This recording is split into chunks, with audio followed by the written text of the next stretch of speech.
Hi everyone, in today's video I'll show you guys how you can add contact in WhatsApp business account. It is a very easy and simple process, so let's dive right into it. First of all, open your WhatsApp business applications, and from here all you have to do is tap on this plus icon right here and then tap on new contact. So after doing that, write down their first name and last name. So after writing down their name, you have to now select the country code. So if you tap on this icon right here, you can do that. And then you can simply just add down their phone number. So in here, you can see the option of sync contact to phone. If you enable this button, the contact that you're trying to save this will also be saved on your phone. But if you disable it, it won't be saved anymore.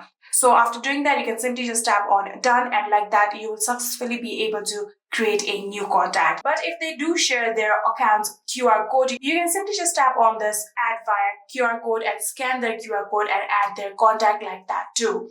And yeah, that is it. I hope this video was helpful to you guys. If it was, please do not forget to hit that subscribe button and like our video. Thank you so much for watching. See you in the next.